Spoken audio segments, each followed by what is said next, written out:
God, we really need to get some clothes for our Foxy lady here. Alright, so here we are. This game is an open world game. You can basically go anywhere you want to. There are certain paths that you should take for others, and I know those paths, so we're gonna go there. But let's see here. We got a guy here. Got our bonfire. Let's rest our bonfire. It's always important to rest that bonfire. And so beforehand, I was talking about humanity and why it's important, and how you have to be human to be able to summon players from other worlds and real people too. So in order to do that, you have to have some humanity. You have to reverse your Halloween. I'm not going to do that right now, obviously. And reversing Halloween is not always the best thing because you can be easily invaded. Once you're human, not only can you summon for help, other people can come to your world and hurt you. So before we go talk to that guy over there, pick up this. I'm sure this message says something great. Yeah. Let's talk to this lad. This laddie. Well, what do we have here? You must be a new arrival. Let me guess. Fate of the undead, right? Well, you're not the first. But there's no salvation here. You'd have done better to rot in the undead asylum. But too late now. Run it a little bit. Well, since you're here, let me help you out.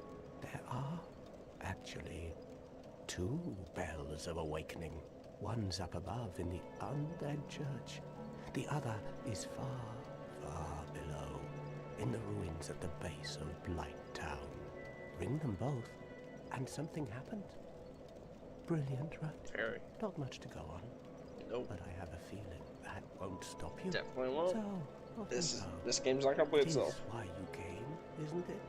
To this accursed land of the undead. So, as I was saying before, the great thing about this game, especially Dark Souls 1, and you can also see it on Bloodborne quite well too, is that the whole world is connected, and the things that you see in the distance, you can actually go to. So, up this pathway is where we're going to go here in a bit. But he was talking about the end of the church and Blighttown. There are two bells that we have to ring. And so, one is far below in Blighttown, and actually, if you come down here, I believe we can see it from down here. You can see that smog, that nasty looking shit. That down there is actually Blighttown. And you'll notice these archways right there once we go down there, which is a bit later in the game. But yeah, Oscar told us of the same thing basically what that guy said. And what the lady said in the cutscene is that we're making our pilgrimage to here, Lordran. Place where the lords from the opening cutscene of the game, Gwen, made their kingdom. So we're here in the land of ancient lords.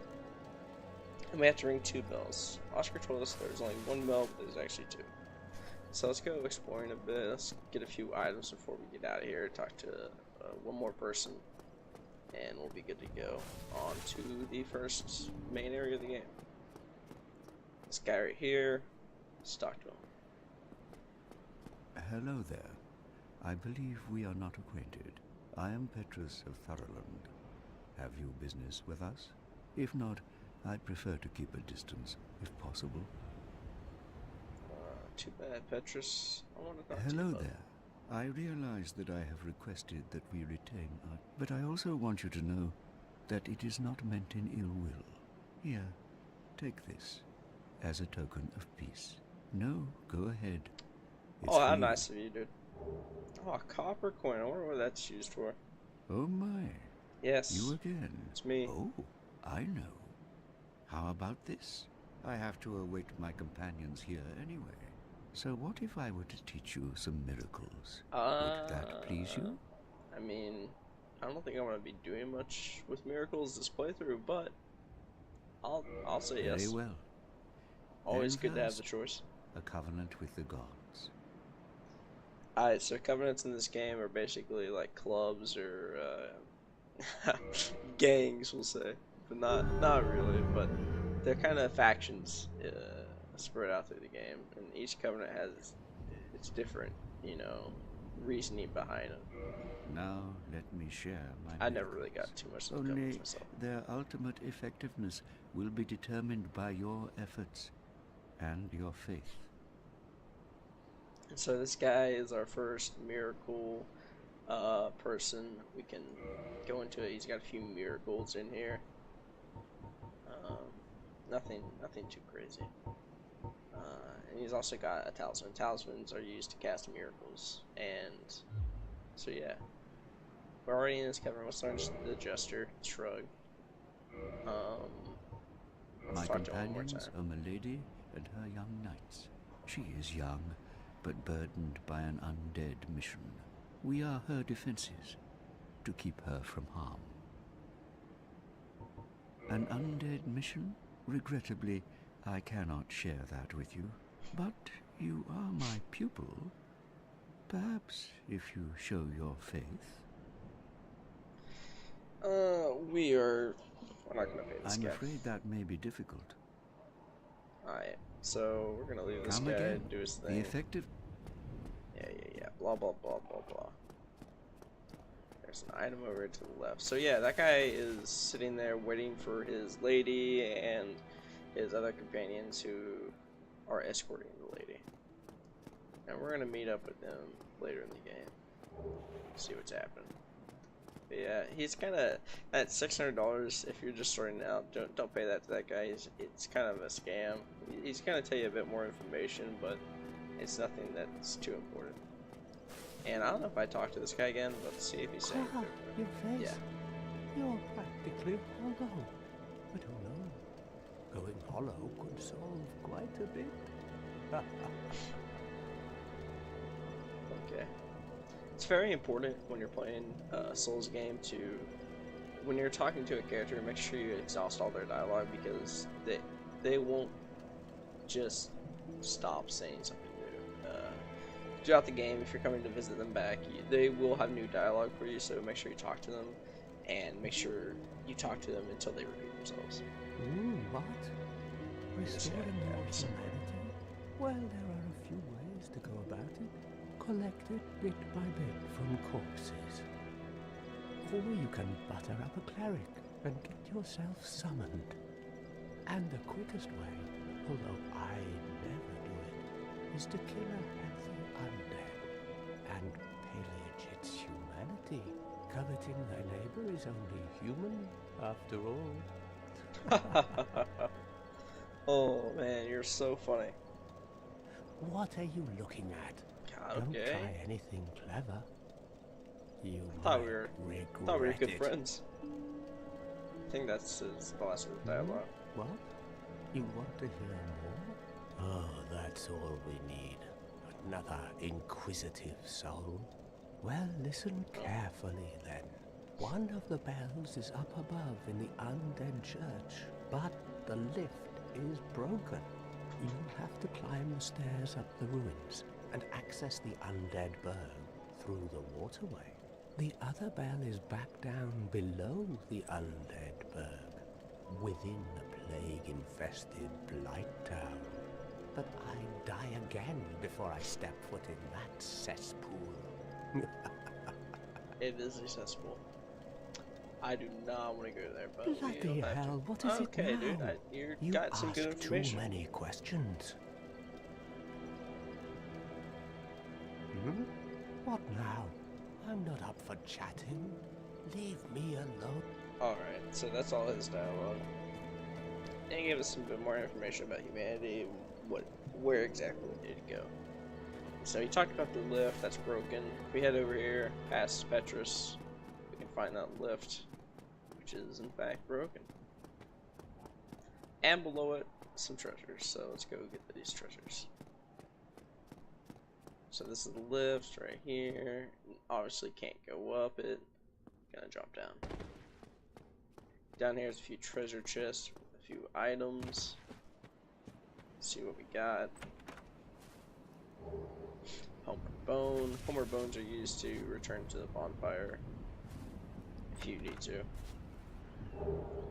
Morningstar, another weapon. Talisman, used to cast miracles, as we said earlier.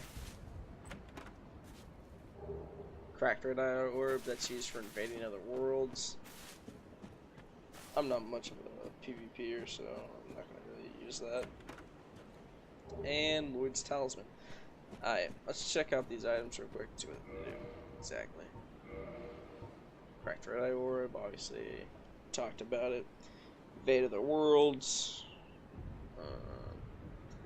Cracked Red Eye Orb allows players to temporarily imitate this ability, normally limited to the darker wraiths of Koth. Okay. Fire bombs are used to, you know, as they might sound like they are, just throw them and they will explode. Not much lore there. Lloyd's Talisman, this is an important one. Talisman utilized by all other Lloyd's Cleric Knights to hunt down the undead. Blocks Estus recovery within a limited area. So if I throw this at an enemy, they won't be able to use their Estus, and they can't heal. And some enemies in this game do in fact use Estus Flask and can heal themselves. So I don't really use this item throughout the game, but it's got some. The lore behind it is pretty interesting. In the outside world, the undead are cursed creatures, and Lloyd's Cleric Knights are widely praised for their undead hunts. This blessed talisman blocks the undead recovery, allowing the knights to fight with impunity. So, Father Lloyd is an important character in the lore of Dark Souls, and we'll get back to him more later. Homeward Bone takes us back to the bonfire. Bonfires are fueled by the bones of the undead. In rare cases, the strong urge of their previous owners to seek bonfires enchants their bones with a homeward instinct. Interesting. Humanity. Already went over that. 2 humanities is 2 humanities in 1. And this guy, Petrus gave us this coin. Coin made of copper. Its face shows Old Man McLoif, God of medicine drink. Even coins of great value in the world of men have little value in Lordran, where accepted currency is soul, so obviously that guy gave us kind of crap. Dark sign, over that. Alright, do we have anything else? Can we wield this? Yeah. Alright, we're gonna put the Morning Star on, we're gonna equip that. I'd rather use that. It's got some bleed damage. We'll actually look at the stats real quick. So, on this slide, you can see that the club next to the sword icon has 87. That's just attack power. So it's got 87 attack, and then next to that is magic damage. No magic damage. Next to that's fire, and then next to that is lightning. It does not have any of that. And then after that is the what's it called? It's durability, yes. It's durability that it has. So 248. It has a high durability and it's not going to break for a while. And that's something that you do have to worry about throughout this game. Not particularly right now, but later on. Especially during boss fights, which has happened many times. And lastly, on the far right is its weight. And weight will bog down how fast you roll, how fast you can run. Weight management is important. But right now, since we started out as deprived, we don't have any like armor on.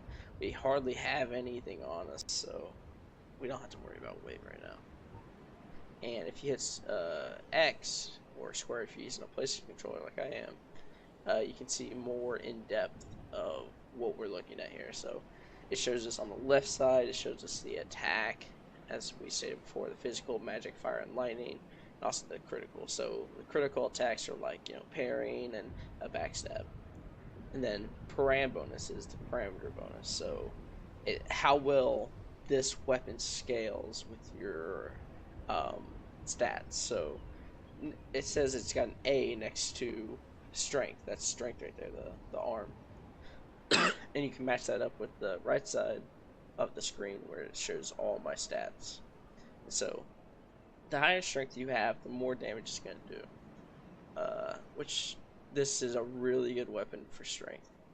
But we're going to go to the Morning Star, because I don't think I'm going to go into strength weapons. I think I'm going to be more of a dex character this game.